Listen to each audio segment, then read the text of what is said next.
Welcome to the e-Pathshala lecture series in computer science, and this is a course in cloud computing. Today we will talk about the mechanisms of snapshot. So, the learning objectives of today's module will be, we will look at Chandy-Lamport's algorithm. Already we have seen the algorithm. In this module we will look at an example. We will see why snapshot is required with respect to an application or other applications that are useful in cloud. To be specific, we will look at one application which is checkpointing, that is extensively used in cloud, and we will also see the usages of checkpointing followed by the summary. So, in the last class we saw the basic idea of what is a snapshot, and we looked at the snapshot in cloud, and we looked at the one basic algorithm which is the Chandy-Lamport's algorithm. And this class we will continue with the discussion of Chandy-Lamport's algorithm with respect to an example. So, let us do a quick recap of what is snapshot. A snapshot is basically a set of pictures, pictures taken from various parts of one system, and at the same time. The important component of a snapshot is that if the system is spread over different locations, then we should take the picture of each location, but the time at which those pictures are taken must be the same. So, therefore, essentially it is what the name suggests, it is a photograph. So, a global snapshot will be a combination of all such snapshots that has been taken locally, and then put them together in one single snapshot, and that represents the system as a whole. So, when my system is spread all over the geographical locations, then to know what is the system, to understand where what the system is doing, or exactly what is happening in the system, we take a global snapshot. So, essentially taking a global snapshot is equivalent to global state of the system. So, if I take an exact global snapshot, then it is taking a global state of the system, which involves taking individual states of each process. So, if I assume that a distributed system is nothing but a combination of so many processes which are spread all over the globe, then we take the state of every process, as we have already said, at the same time. We must ensure that the snaps are taken at the same time. Plus, we have one more component, which are the channels. It is very important that we understand that with the distance across two processes, it is quite possible that some message, some important data are in transit, and these in transit data must be included in the global snapshot. Together, we have a global snapshot which also represents the global state of the system. So, let us quickly look at what the Chandy-Lamport's algorithm was. So, the first step was that the one of the processes will initiate, that is step 1. We change the color to red to indicate that the process has recorded its own state, and then this process will, in step 2, this process will send a specific special message called a marker message along all the outgoing channels, and in step 3 it starts recording all the incoming messages of the on all the incoming channels, and every time there is a marker that comes through an incoming channel, the process stops recording that channel's state and turns the color red after indicating that this channel is empty as far as this specific recording is concerned. The channel does not have to be empty in terms of physical messages. It can still have messages, or it can still be communicating messages through the channel, but as far as this recording is concerned, this channel will be considered as empty. On the other hand, if a process is not an initiator, then that process, how will that process record its state? It will wait for a marker to come through one of the incoming channels, and we will see shortly how every channel has to carry a marker through itself. And when a process receives a marker for the first time, so through all its incoming channels it will receive a marker, but for the first time when it receives it, it starts recording, it records its state, and it indicates that that particular channel to be empty, and then it follows the step 2, which is sending the marker along all its outgoing channels, and it follows step 3, which is that it records all the incoming channels. So, when all the components of the system becomes red, we know that the algorithm should be terminated or has come to a terminating state. So, now let us look at this what are the conditions that this algorithm requires. The first, that nothing fails. We assume that it is a fail-safe environment, a stable environment where nothing fails. So, when Chandy-Lamport algorithm starts, after that till the algorithm finishes, we assume that there are no components which fail. So, the communication is anyway reliable, and we have an exactly once protocol, and we assume that the processes do not fail. If a process fails, then we simply restart the algorithm. Now, the second condition or assumption, so to say, is that the channels are unidirectional. So, if P1 is sending messages to P2 and P2 is replying to P1, then we need two channels because they are unidirectional. A very important characteristic of this is that the channels are FIFO, first in, first out. So, if there are two messages going through the channel M1 followed by M2, then the delivery of these two messages will be M1 followed by M2. That is a requirement, and it can easily be done. We have looked at we saw in our communication module that making the messages be delivered in order is not a very difficult issue, and it can be easily done.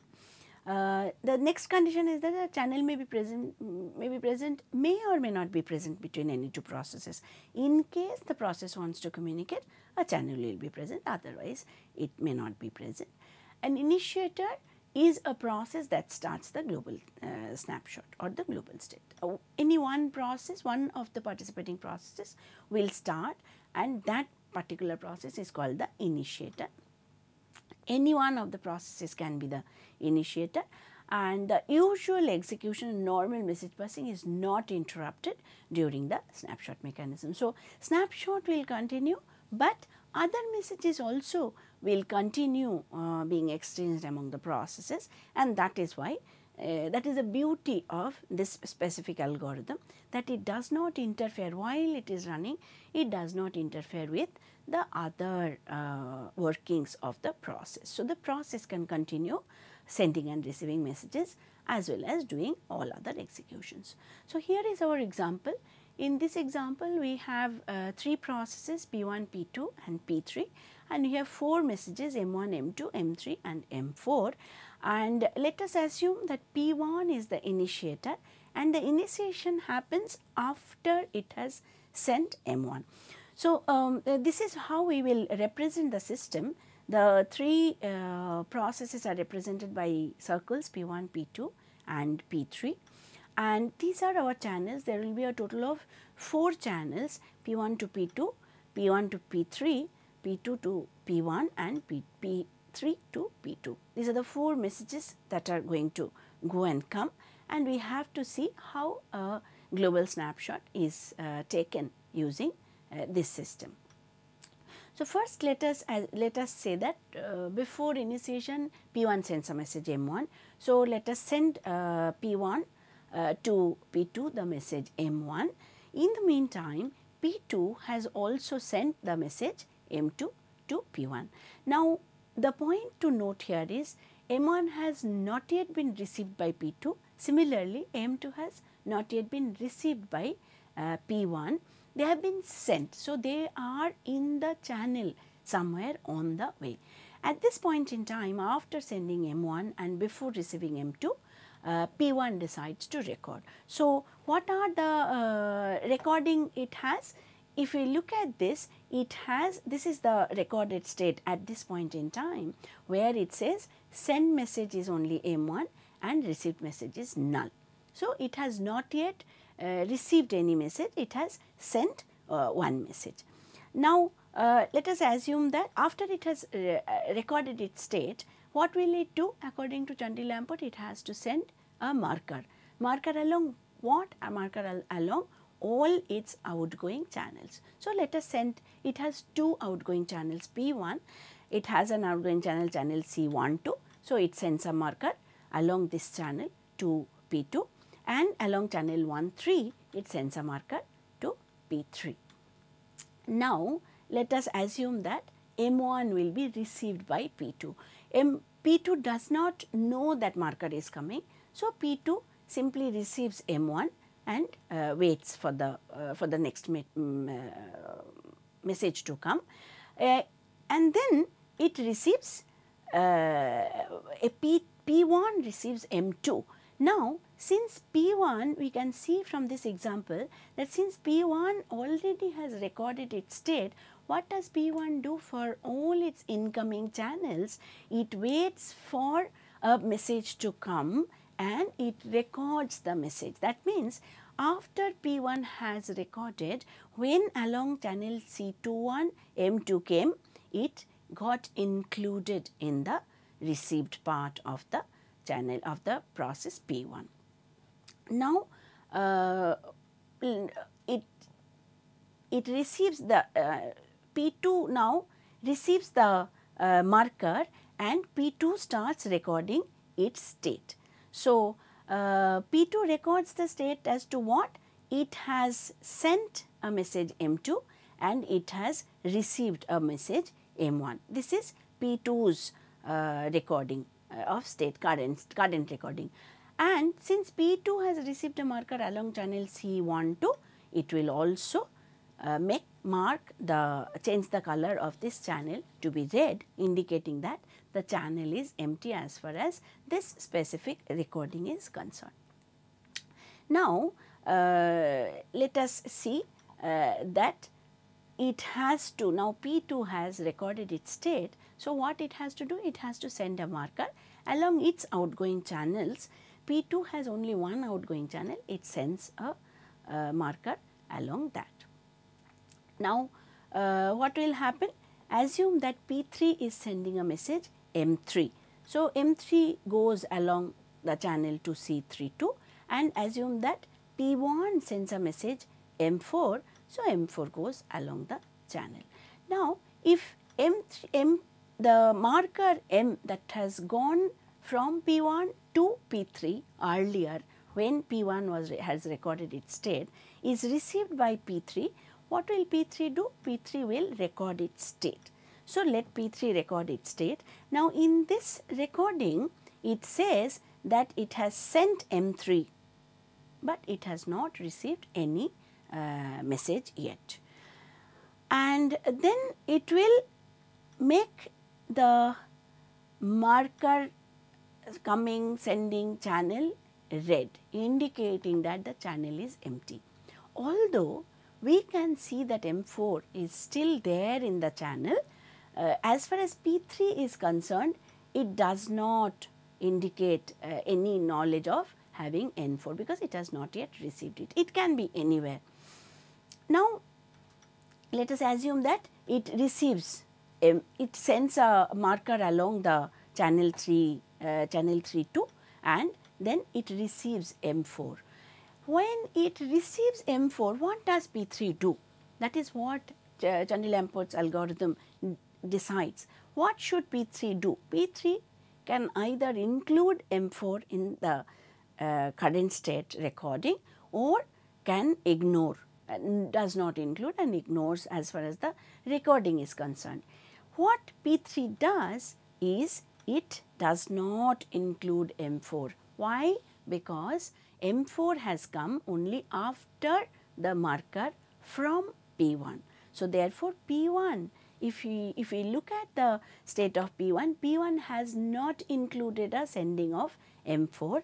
Therefore, the FIFO channel ensures that P3 also has not included M4 in its receive part, thereby making it correct. Now, let us look at what happens to when P1 receives this marker. P1 receives this marker and changes the color to be red, indicating that the marker has the channel is empty. Now, let us assume that M3 is received by P2.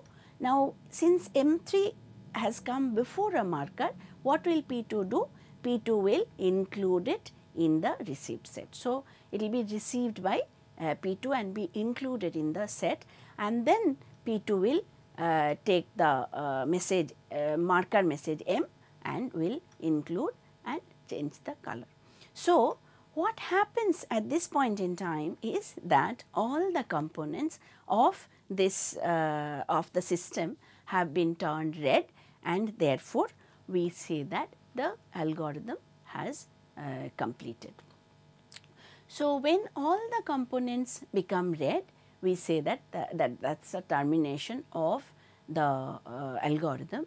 What we do at that point in time is we collect all the local states of every process, and we say that this is our global snapshot, which is again equivalent to the global state.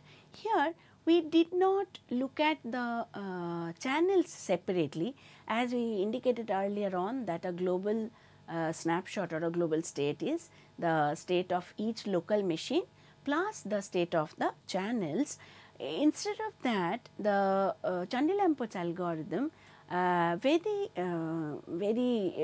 intelligently have included the channels messages, have made the channels messages be pushed inside the process. They force the process to receive the messages that are to be included in the recording, in a specific recording.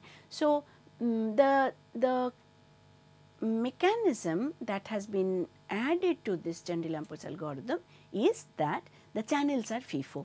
So, when the channels are FIFO, then what happens is, it is like let us assume a small pipe, and let us assume a cricket ball is pushed through it. So, such that the pipe is such that only the one cricket ball can go. Then what will happen if I push one red ball and then one green ball and then one yellow one? Then what will happen? The red has to reach the other side first, followed by the green and then only the yellow. So, the order cannot change. That is the beauty of having a FIFO channel. So, Chandy-Lamport uses a FIFO channel and thereby ensures that all the messages that are recorded as sent by the sender will also be recorded as received by the receiver, thereby making a globally consistent environment. So, the algorithm creates a consistent global snapshot and therefore consistent global state. Very easily we can see that it is also a cut. What is a cut? A cut says that along in a timing diagram of a set of processes, a consistent cut is one where all the sends to the left of the cut, the corresponding receives also should be to the left of the cut. If a receive is to the left of the cut, the corresponding send has to be necessarily to the left of the cut. So, using logical clock, snapshot, Chandy-Lamport's algorithm creates a snapshot. So, here in our example, we see that the process was process P1 had initiated the global snapshot at this point after sending M1 and before receiving any message, and we see that the cut is in this way. So, the cut is here along the after M3 and before M4, the cut has been included. Now let us look at the use of snapshot in cloud. There is something called a checkpointing, where perhaps the most important application of snapshot in checkpointing. We do deadlock detection. Deadlock becomes very expensive when such mechanisms, deadlock occurs in a distributed environment, and detecting it is important. So, deadlock detection can be done using snapshot, global snapshot. Many times process uses starts using some memory space or some other resource, and then it forgets to collect those garbages, but it terminates and goes. Finding that these garbages and clearing them, freeing them for the next user is the mechanism called garbage collection, and that can be done using snapshot. And last but not the least, when a computation is happening in many processors, we do not know whether the processor has terminated or not. So, termination detection of a specific computation is also a very important work, and we use snapshot for this. So, checkpointing, we will talk about only one of these applications, which is the checkpointing. There will be failures in a distributed environment. In any machine, there will be failures. So, and cloud is a cluster of computers. The more we add machines, the more is the probability of failure. So, therefore, in this, in spite of the failures, one of the major characteristic of cloud as put by Colleries is that it should be it should have the ability to recover from fault. So, failures are not cannot be stopped, but when this failure occurs, how quickly and how correctly we are able to recover from failure is what is an important criteria that we should keep. And checkpointing is such a mechanism which lets us recover from fault easily. So, what does it do? We keep on periodically, keep on saving the states of the machine periodically in stable storage, and then for every running application, if we do that, then if the machine fails, then when the machine comes back up, we have all the applications and their states in the stable storage. Therefore, we can recover to that particular state and restart from there. From this system can easily recover. If we have to save every application at regular intervals, these are called checkpoints, and save the checkpoint in stable storage. These saved files are called checkpoint file, and these files are our recovery mechanism. But the question comes is, how much to save, what to save? Do we save all the states? It becomes very expensive to be able to state all the states in a stable storage, and also saving takes time, and this is the time of the application running time. Therefore, when we save all the states, it not only becomes very expensive, it also reduces the overall performance. So, even though it is expensive, even though it reduces the performance, the importance of checkpointing is immense, and therefore, service providers will always go for saving the states, doing checkpointing. It provides availability, it allows program debugging, it helps a process to migrate, and it helps load balancing. So, what is availability? A task that is running for a long time should continue running as long as it wants and whenever it wants. So, regular checkpointing saves the states of these applications at well-defined intervals. We do not want to save all the states, we want to save only some states. Anytime if the system fails, then we can go back to the last checkpoint and we can restart the process from that point. So, this way we can safeguard an application from restarting all over again. Profits, how cloud makes profit by checkpointing? Cloud says if you do not want the process to run all the time, then your process, your priority is less and you can pay less. So, certain services are given which are more expensive.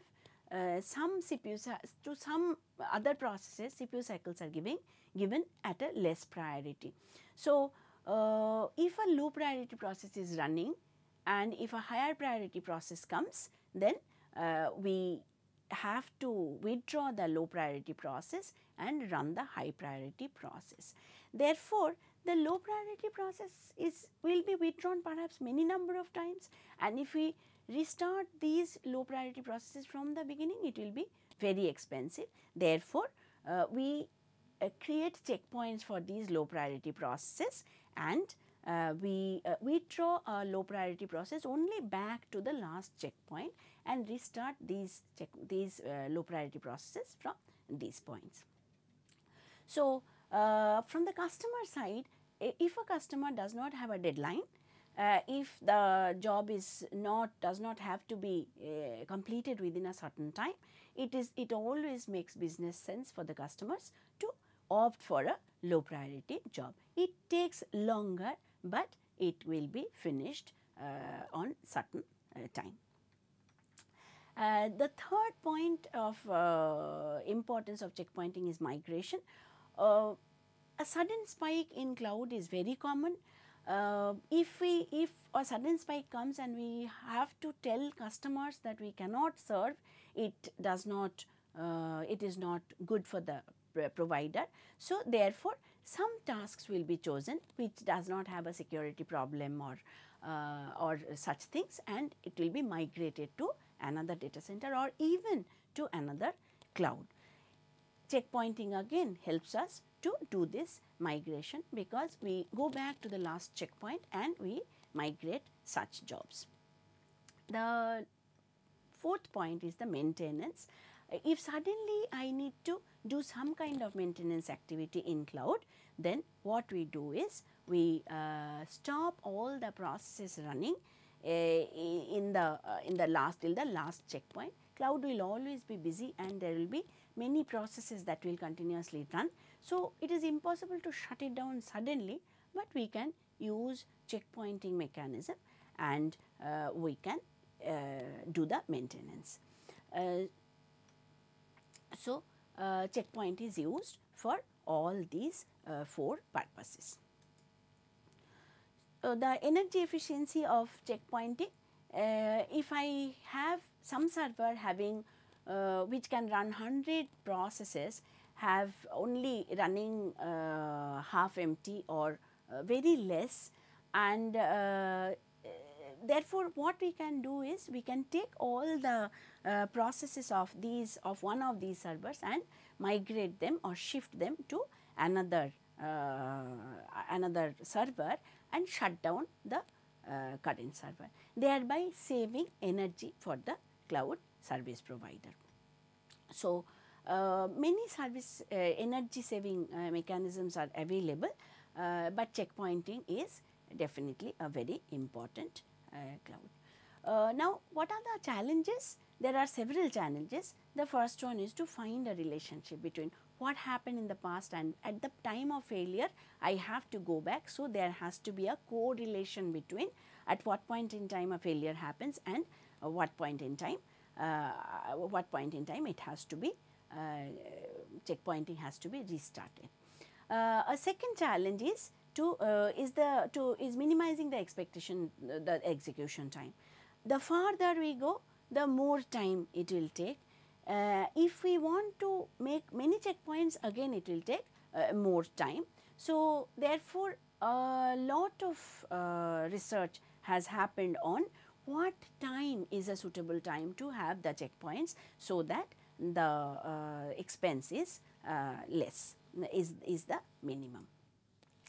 So, to conclude this module, we have seen that Chandy-Lamport's algorithm for taking a a global snapshot with all the local snapshots, how it is to be done using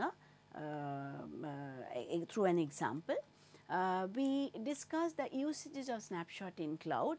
We saw that there are 4 usages, and all of them are important usages and should be continued, should be done continuously in a busy environment like a cloud service providers data centers.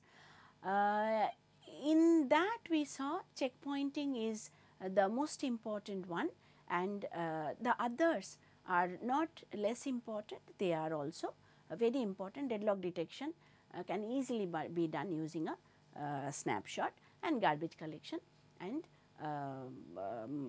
the mechanisms of all these are simple. In the next class, we will look at how concurrency is controlled in cloud. In cloud, there are various processes running together, and these will have a concurrent access to all the data and computation, and this concurrency creates inconsistency in our databases, and there have to be a very emphatic mechanism using which concurrencies have to be controlled. That is our topic in the next module. These are our references.